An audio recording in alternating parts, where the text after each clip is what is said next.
전도서 3장 11절부터 15절 말씀까지입니다. 오늘의 말씀은 전도서 3장 11절부터 15절까지 우리 합독합니다. 3장 11절부터 우리 같이 천천히 합독합니다. 하나님이 모든 것을 지으시되 때를 따라 받게 하셨고 또 사람들에게는 영혼을 삼하는 마음을 주셨느니라. 그러나 하나님이 하시는 일이 시종을 사람으로 측량할 수 없게 하셨도다. 사람들이 사는 동안에 기뻐하며 선을 행하는 것보다 더 나은 것이 없는 줄을 내가 알았고 사람마다 먹고 마시는 것과 수고함으로 낙을 누리는 그것이 하나님의 선물인 줄도 또한 알았도다. 하나님께서 행하시는 모든 것은 영원히 있을 것이라. 그 위에 더할 수도 없고 그것이 덜할 수도 없나니 하나님이 같이 행하심은 사람들이 그 앞에서 경외하게 하려 하심인 줄을 내가 알았도다. 이제 있는 것이 옛적에 있었고 장래에 있을 것도 옛적에 있었나니 하나님은 이미 지난 것을 다시 찾으시느니라. 아멘. 할렐루야. 여러분 다 평탄하길 바랍니다. 이번 영절 사고 없길 바랍니다. 여사는 인사합니다. 잘 오셨습니다. 여러분 안희정 그 도지사 보세요. 여러분 그 잠깐의 즐거움 때문에 얼마나 비참하게 되었습니까? 나는 참 지금 생각해도 이해가 안 됩니다. 저런 사람이 어떻게 대통령 그것도 절대적인 후보였고요. 어떻게 그 어린 여자를 수행비서로 다니고 다녔을까? 여러분 24시간 함께 있는 수행비서를 그런 어린 여자를 비서를 시키면 되겠습니까? 서령 시키려고 해도 자기가 안 받아야죠. 이건 처음부터 계획적이에요. 이런 더러운 자가 도지사고 대통령 후보고 말입니다. 얼마나 국민들에게 나도 사실 그분 좋아했어요.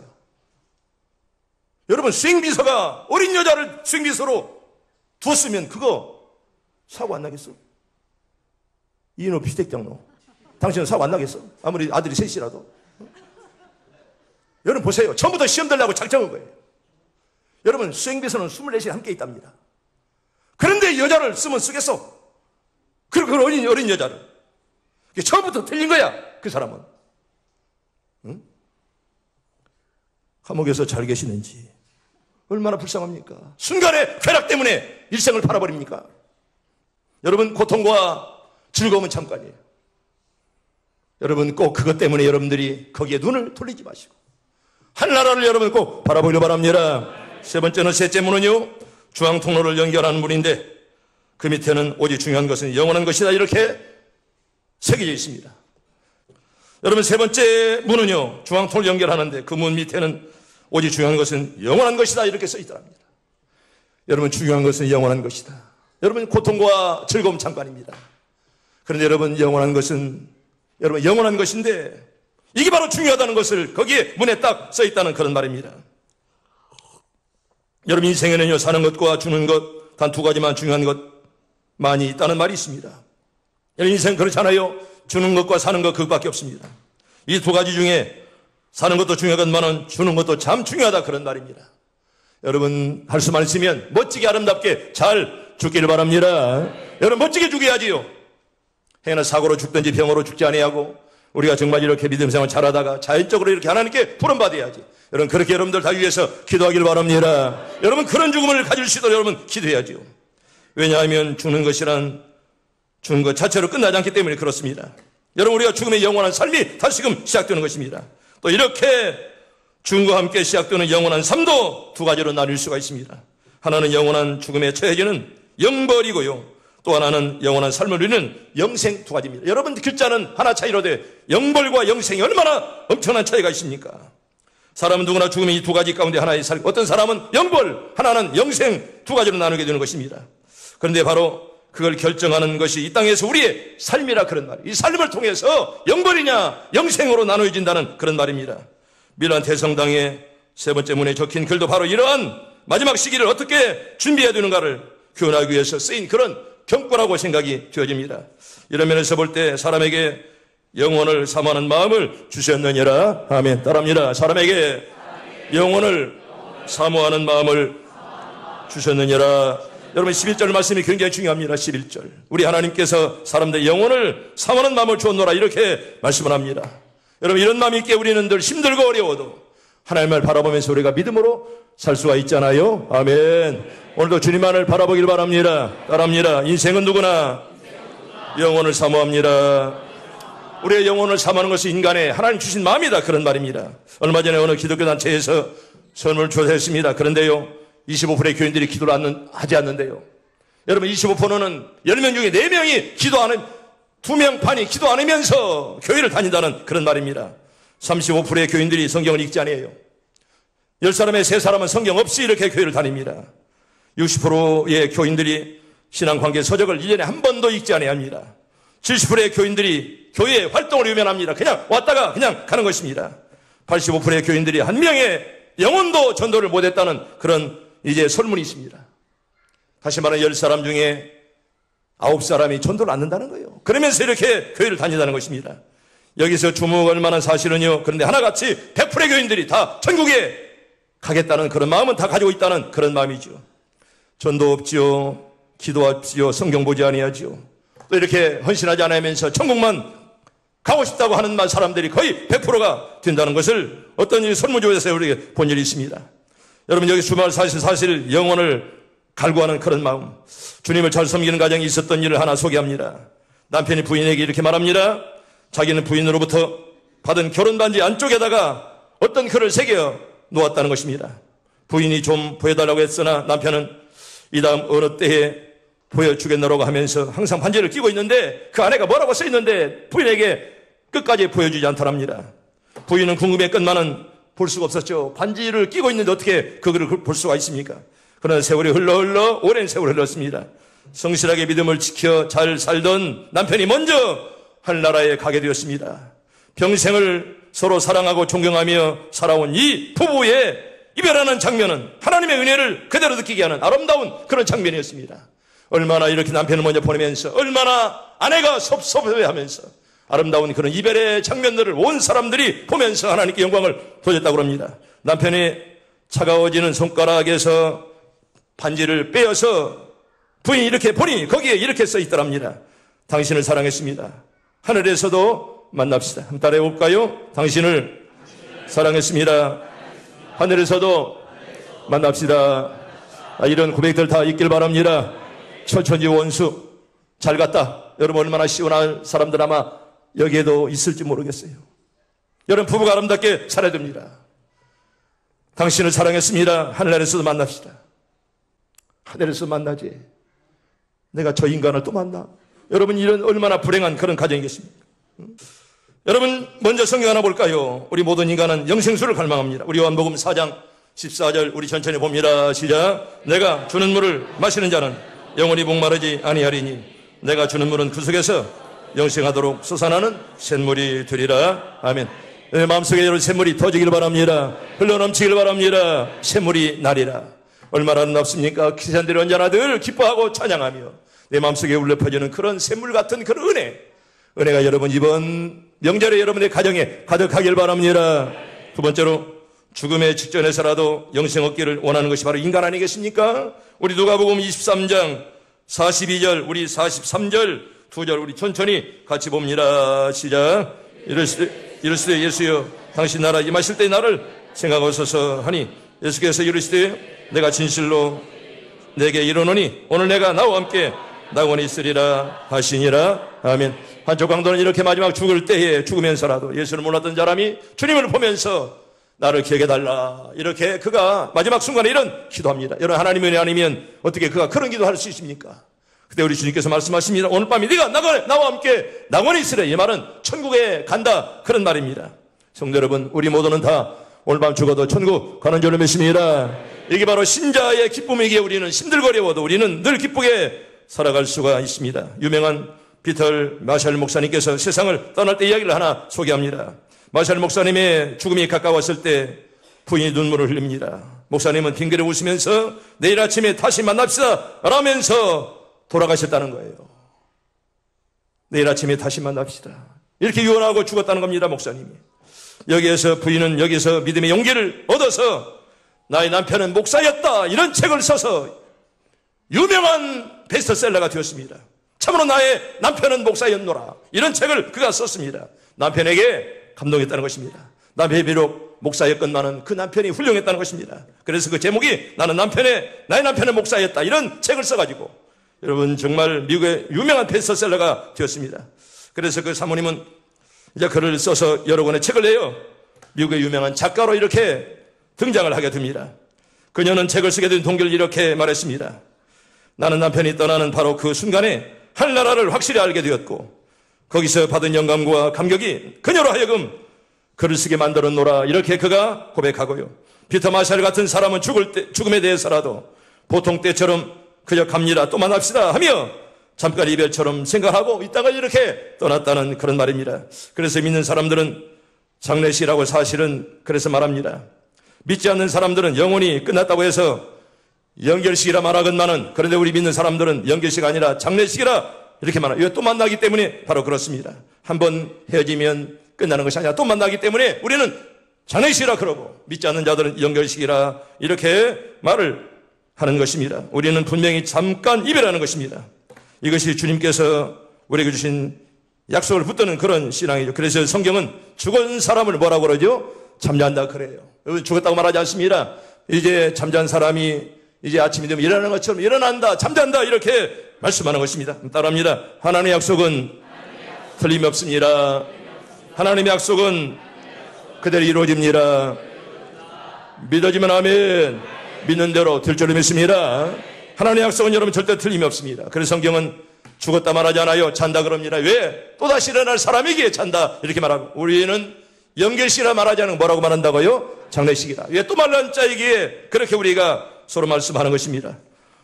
두 번째로 따라합니다. 성도에게는 이미 영생에 주어져 있습니다.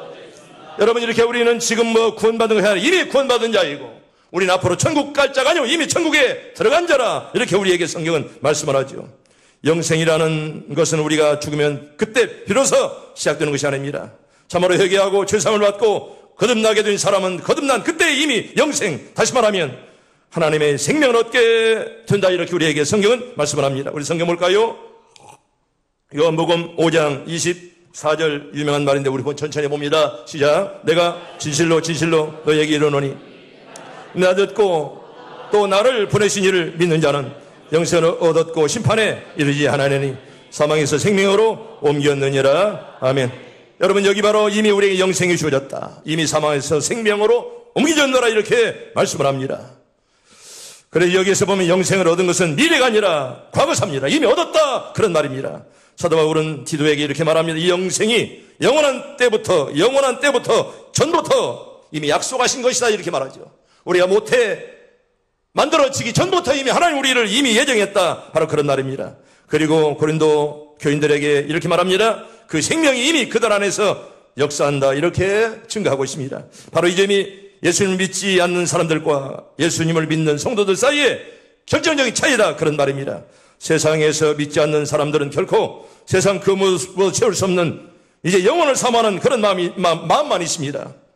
이것을 파스칼은 이렇게 말한 하나의 공간으로 설명합니다. 무엇인가 허전하고 공허하다 그런 말입니다.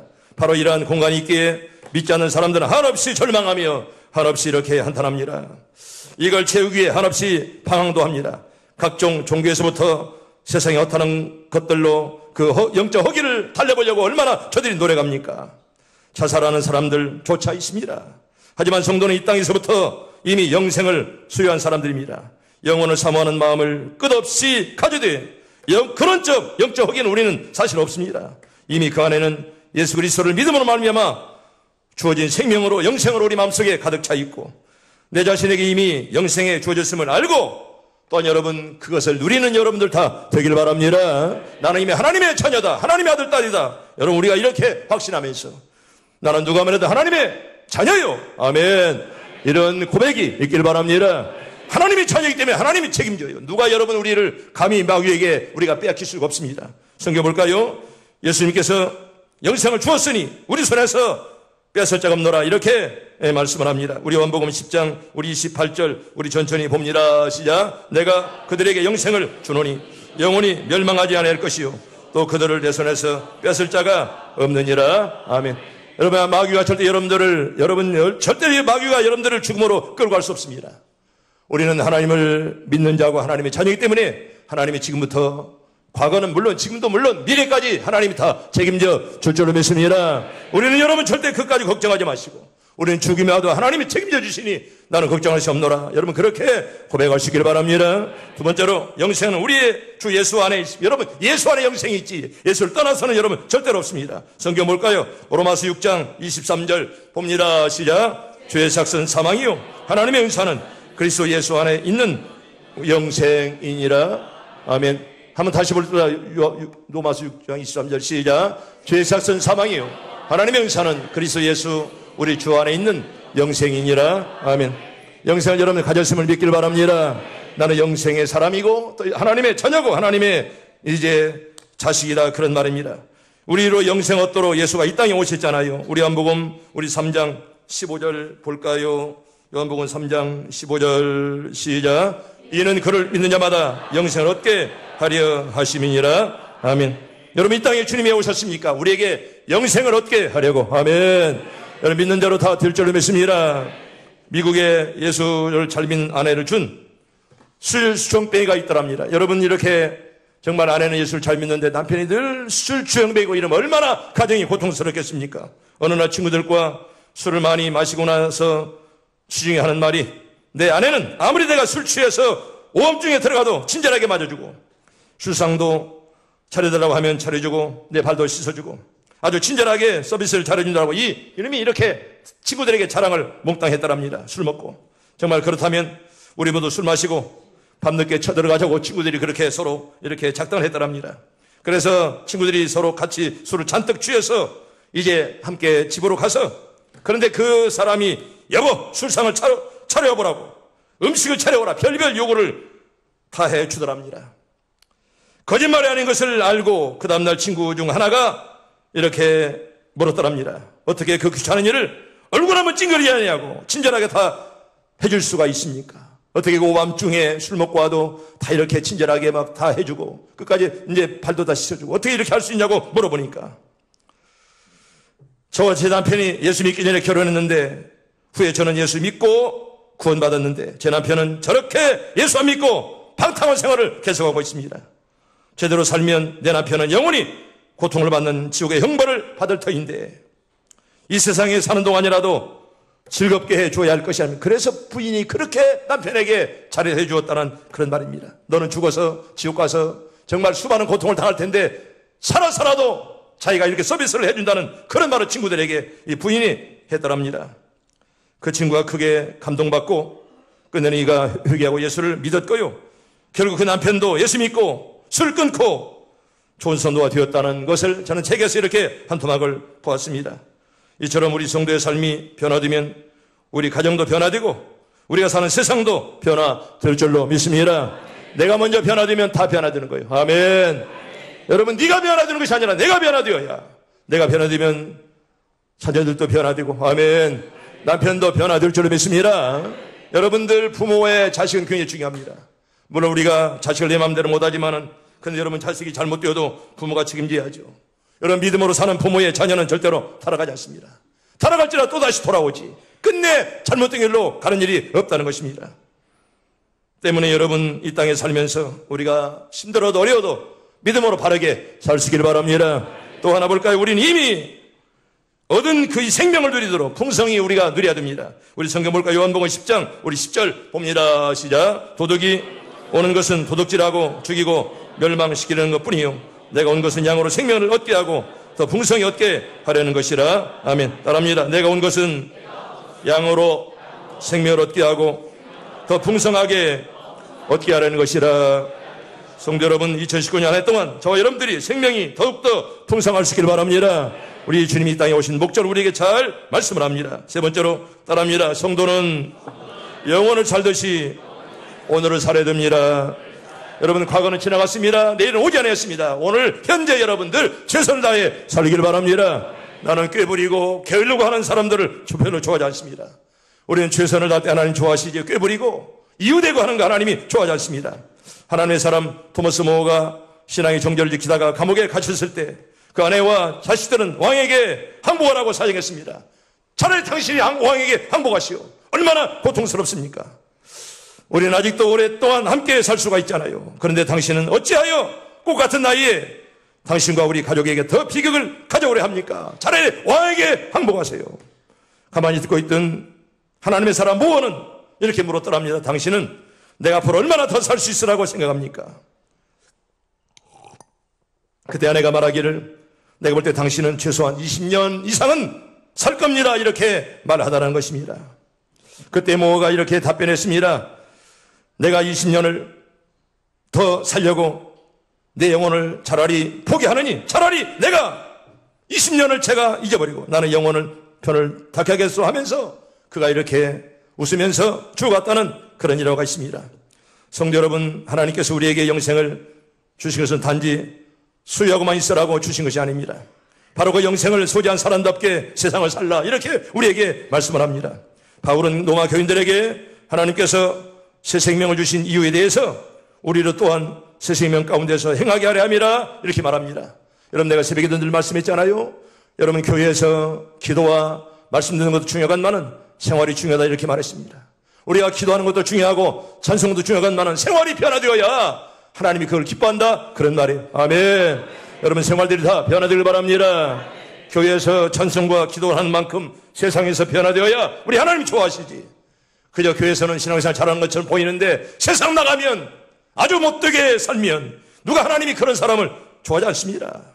때문에 우리 생활이 얼마나 중요한 걸 우리에게 성경은 잘 말씀을 합니다. 먼저 성경 볼까요? 영생을 소지한 성도에게는 합당한 생활을 하라 이렇게 우리에게 성경은 말하죠. 마태복음 10장 37절 38절 천천히 봅니다. 시작.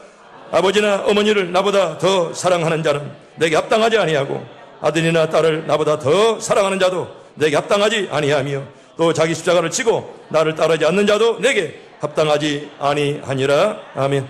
말씀에 합당하게 살기를 소원합시다. 우리가 말씀에 합당한 생활을 해야 하나님이 좋아하십니다. 언제나 우리 어떻게 하면 내가 말씀에 바르게 살까, 어떻게 하면 내가 말씀대로 살까 늘 연구하며 기도해야 됩니다. 합당한 생활이 하나님의 뜻이라 이런 말입니다. 두 번째로 영생을 얻을 자로 합당치 않은 불신앙의 행동을 이제 지적을 합니다. 여러분, 사도행전 13장 46절 봅니다. 시작. 바울과 바나바가 담대히 말하여 이르되 하나님 말씀을 마땅히 먼저 너희에게 전할 것이로되 너희가 그것을 버리고 영생을 얻기에 합당하지 않은 자로 자처하기로 우리가 이방인으로 향하노라. 아멘. 성도 여러분, 힘들어도 말씀에 합당하게 살길 바랍니다. 합당하게 사는 삶이 하나님께서 원하는 삶이다 그런 말입니다. 세 번째로 부르심에 합당하게 행하는 것이 영생 얻을 자로 합당한 자다 이런 말입니다. 우리 에베소 4장 1절 봅니다. 시작. 그러므로 주 안에서 같이 내가 너희를 권하노니 너희가 부르심에 합당한 일에 합당하게 행하여. 아멘. 따라합니다. 부르심에 합당하게 생활합시다. 여러분, 이게 바로 신자의 걸어가는 길입니다. 힘들고 어려워도 부르심에 합당하게 행하여라는 이 말씀 여러분 꼭 기억하시고, 이번 명절에도 또 아니 우리가 2월달 사는 동안도 부르심에 합당하도록 사는 여러분들 다 되기를 축복합니다. 축복합니다.